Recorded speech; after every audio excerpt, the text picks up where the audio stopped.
Magandang araw po sa inyo. Baka may naghahanap sa inyo ng bahay at lupa dito sa Zambales. Napakagandang spot po nito. Napakaganda ng bahay. Bagong bago. 2 years pa lang simula nung tinayo to. Actually wala pang 2 years eh. Now, kung gusto nyo po ng spot, no, malapit sa dagat, malapit po kayo sa facilities and amenities ng isang bayan, strategically located sa Zambales, pwede nyong gawing jump off point. Halimbawa, magbabakasyon kayo rito, meron kayong vacation house, ano? Gusto nyong pumunta sa mga tourist spots sa Zambales. Minsan kulang yung 2-3 araw na stay nyo, di ba? So, kung meron kayong vacation house dito sa Zambales, pwede kayo magstay ng 1 linggo, 2 linggo, no? Pwede nyong puntahan yung mga tourist spots na yan. Kaya, i-offer ko sa inyo itong bahay na to. Hindi po masyado nilang natitirahan yan dahil ang mga may-ari ay nasa abroad. Meron niyang 2 kwarto at 2 CR. Ang master bedroom may ensuite, ano, na ang master bedroom may sariling CR at meron pang bahay yan sa likod, yung lumang bahay. Ang frontage niya is I think nasa 10 to 12 meters po yung frontage. Very accessible. Napakalapit po niyan sa National Highway. In fact, kapag kumanan ka dyan, papunta na yan ng National Highway, about 500 meters from National Highway, merong 7-Eleven dun sa kanto. Okay, now, dito is going to, papunta na yan ng Manila. Yan. Palabas din po yan ng National Highway. Alright. Ito yung kanyang gate, papasok sa garahe. Kasya po dyan, isang sasakyan. Pero pwede pa kayo maglagay ng isang sasakyan dito.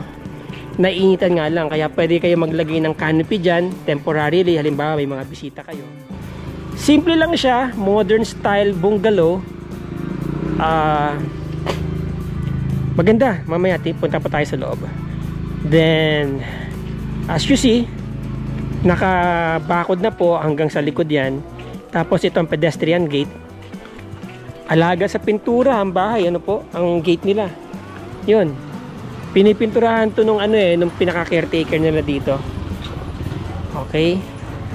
So, dito papunta po yan nung bahay dun sa likod. About mga 1 meter yung ano na yan, yung setback na yan. And then ito yung garden niya. Alright. Tapos yung mga paveway, no, nakasemento. And mataas po ang bahay dun sa kalsada. Maganda yung pagkakagawa ng ramp, no, hindi masyadong steep. Dahan-dahan umakyat papunta dito sa garahe. Alright? Yan. So ang garahe, ang kisame niya dito ay aluminum din. Tapos dito sa labas, aluminum din ang kisame. Yan. Maganda pa yung gutter, no? Bagong pintura, naamoy ko pa. Yan. Naka-grill ang bintana. Tapos may accent dito ng ano ba tawag dyan? So yan, may accent dyan, ano? Parang mga bato.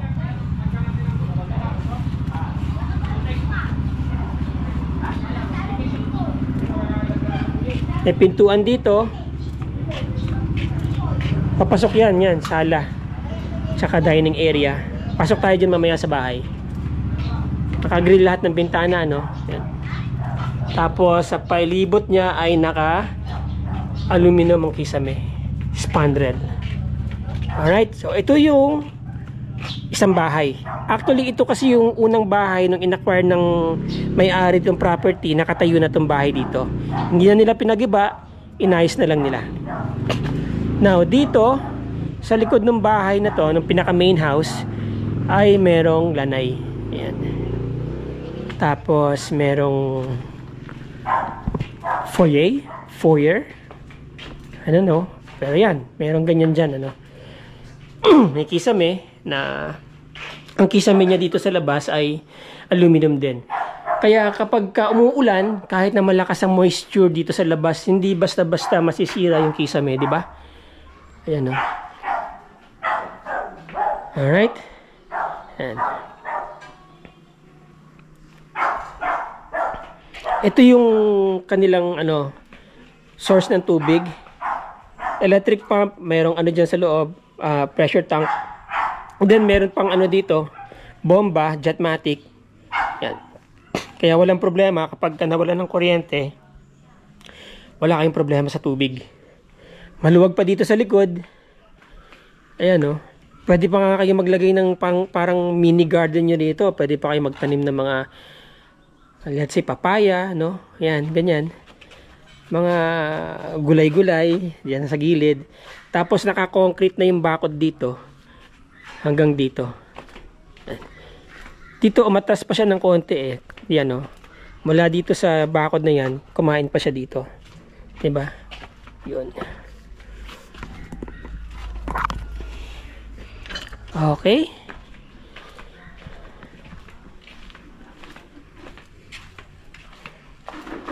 Itong bahay may bomba rin sa loob, Jetmatic.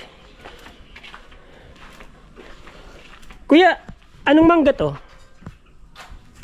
Indian? Indian o kinalabaw? O yung kulay pula? Oo, medyo pula. Medyo pula, Hawaiian. Yan. Masarap din yan. Ito yung likod. Palayan. Yan. Maluwag pa po dito. Oh. May tanim silang saging. Yun o. Ano po itong saging nyo? Lakatan? Bago yan kasi hindi pa natin. Ay, hindi pa. Parang lakatan ano? Tingin ko lakatan. Hindi ko manatikan yan. Bago Oo. lang yan. Hindi naman yan sabay. Hindi ata. Oo. Kasi yung nakatira dito siya nagtanim yan. Yung pong? Yung nakatira dati dito. Ay, nakatira dati dito. Yan. Tapos yan pala yan. Hindi po binabaha dito kasi mataas to eh, no? Oo, hindi pa po binaha dito. Yun. Yun maganda dito, hindi binabaha. So kasi ang tubig sa dagat. Ha? Dire-diretsong tubig sa dagat. Dire-diretsong tubig sa dagat pag umuulan. Okay. Maluwag pa dito. May tanim sila ditong kamyas. Oo. Ito, eventually, pwede nyo namang itong ipabakod na talaga na sementado. Diba? Pero, nevertheless, may bakod sila dito. Concrete post at chicken wire. Tinataniman din namin. Ito, tinataniman din daw nila. Saan kayo dumadaan? Ito, may daan dito. Part pa ba ito ng lupa? Hindi na. Hindi na, may ari yan. Pero wala kasi, hapon yung may ari yan. Hapon yung may-ari? Kaya wala pa sila. Tinataniman. Tinataniman yung pansamantala. Yung palay na yan. Hindi na, ito lang. Ito lang. Oh. Ay, pa nang may ari, may kwan yan. Kasi yan. Pero sa ari ng hapon yan lahat. So, pwede pala kayo manguha ng malunggay dyan kapag gusto nyo mag-ulam ng malunggay. Ang ganda ng malunggay nila, oh. Ayun. Ay, magtanim ng papaya. May mga tanim na talbos ng kamote dito. Okay. And then, ikot ka na dyan. oo. Ito. Maluwag pa po dito. Ayan, oh. May kamyas na dyan. May kamyas. Etong mangga na to, siguro, ano to? Indian po ito. So, ayan. Maluwag pa po dito sa likod. Baka makawala eh. Hindi, dito na lang po ako. Ikot na lang ako dito. Pero anyway, yan po. Maluwag pa, no? Mga nasa 1.5 meters po yung pinaka setback nung bahay mula dito sa bakod. Konkreto rin ang bakod dito. Mga ano to, ang taas nito nasa 7 feet. Oo, ano po? Yan. So, mga 2 meter at tama, 2 metro. Alright. Ikot tayo.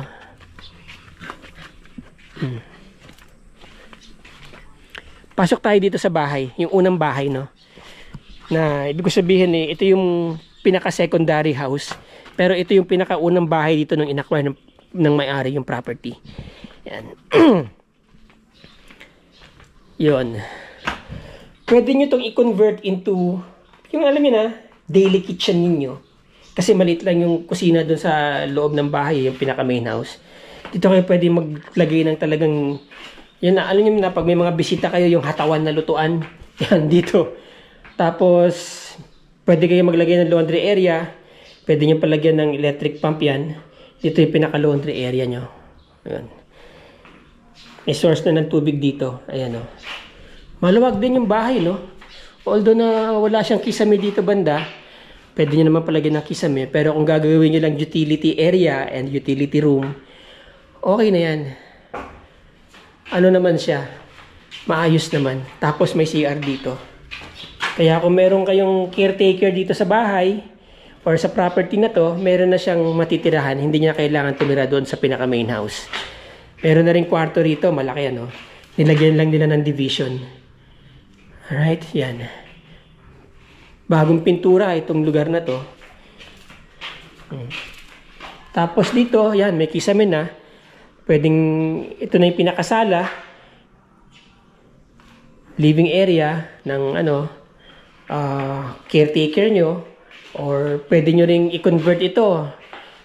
Part ng Airbnb kung gusto nyo gawing Airbnb itong na to. Itong lugar na to. Dahil yun nga, sabi ko, malapit po ito sa mga beach resorts. Yun. Yan yung kwarto. Okay. Labas tayo.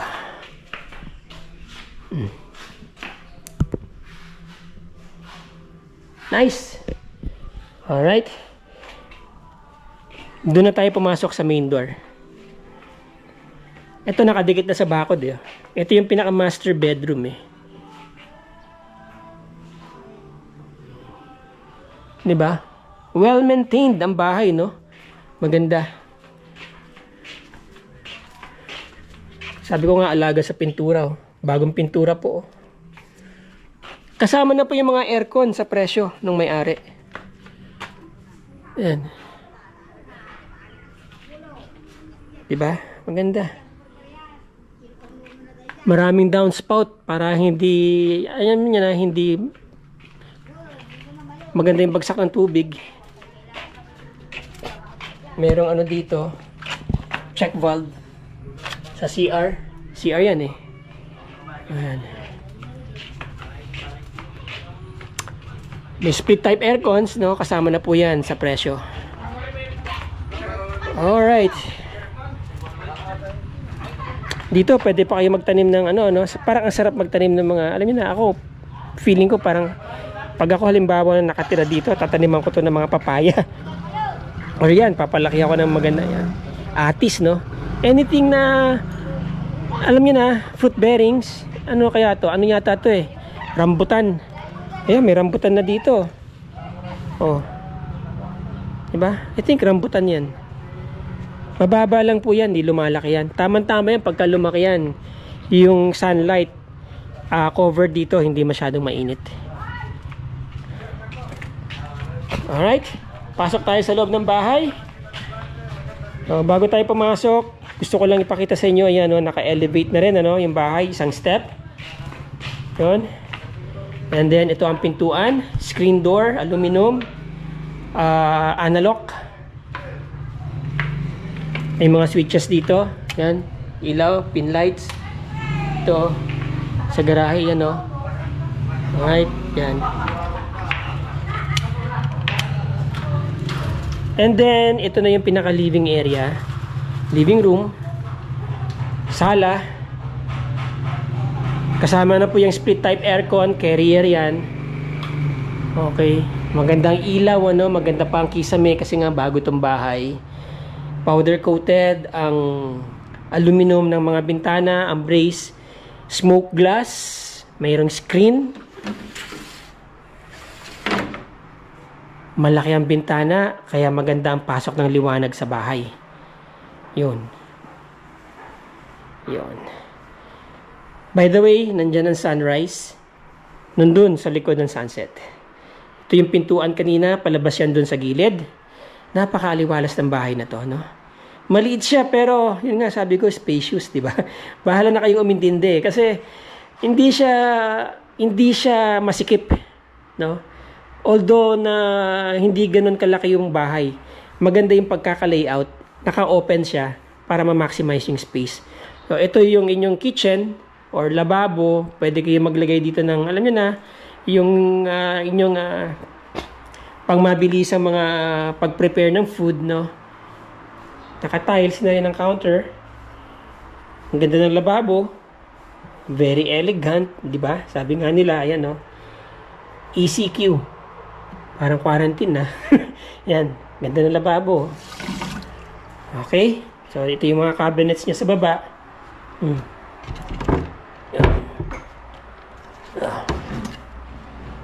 Ganda. Smooth. Customized ang ang cabinet. Ayan o. Oh. Soft close. Okay. Tapos ito, sliding. Nalagyan nyo ng mga, alam nyo na, yan. Mga pan-display. Yung mga, alam nyo naman mga Pilipino, di ba? Mahilig maglagay ng plato na hindi ginagamit. Tapos, pagka may bisita lang, syempre, ganun tayo ka-hospitable. Yun. Okay. Yan. Alright. Yun. Soft close. Yan. Alright. And then, ito yung pinaka-dining area. Ayun si ate. Yung pinaka-caretaker po nila. Ate Lina. Yan. Pinaganda niya ako ng biscuit. Thank you. Ito yung pinaka-dining area. Ayun yung living room. Living area. Alright. So, open lang yung layout nung bahay. Minaximize nga nila yung space. Alright. Dito, ang master bedroom. Yan sa kanan. Ito sa kaliwa, nasa kaliwa, yung master bedroom. Sa kanan, may isang kwarto rito, about 9 square meters siguro to or 10. Yan. Kasama na po itong double deck bed kapag binili nyo itong bahay na to. Alright? Kasama na rin yung aircon. Ito yung kanilang comfort room dito or toilet and bathroom. Naka-aluminum ang kisame dito. Yan o. So, basic, lababo, toilet, medicine cabinet, at shower area. Yan. Yun. Alright. Ayan, talagyan ng towel, may rack. Okay? Merong outlet dyan for whatever purpose. Tama pag mag-blower kayo or di kuryente yung inyong shave yan. Diyan yung saksak. Yun. And then, pasok tayo sa kwarto dito. Yan, bintana niya, malaki, no? Smoke glass. Ganun din, powder coated na white. May grill, may screen. Yun, ito yung bahay na pinunta natin kanina. Alright, so yan. Alright.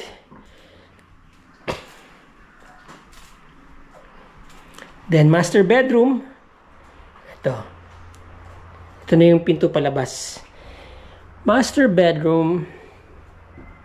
Yun. Yung bintana nakaharap dun sa garahe.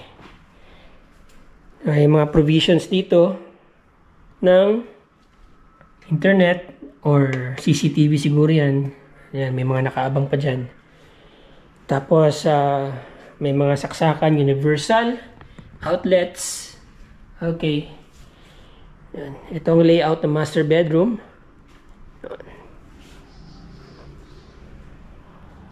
Yan. So, ang tiles niya, pare-pareho lang, no? Sa kwarto at sa labas. 60 by 60 yata to. Okay, yun.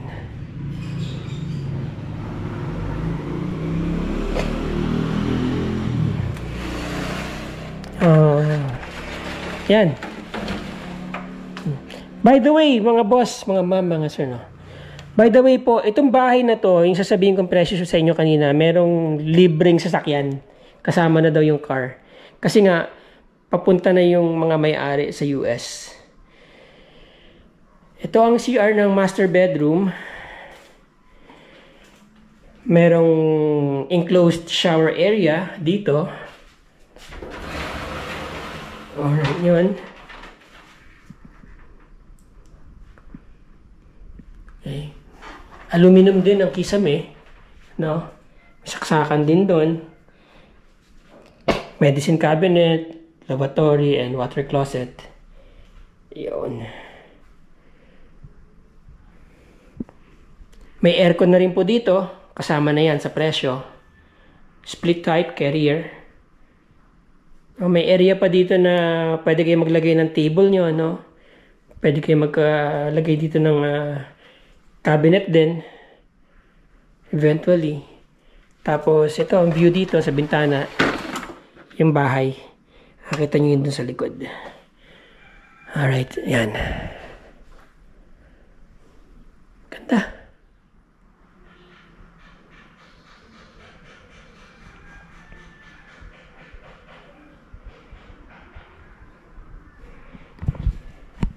From master bedroom, andito na sa kaliwa yung pintuan palabas ng bahay. Yun. Ano po? Okay. So, sa likod nitong pintuan, palabas ng dito sa likod, nandito yung kanilang circuit breaker.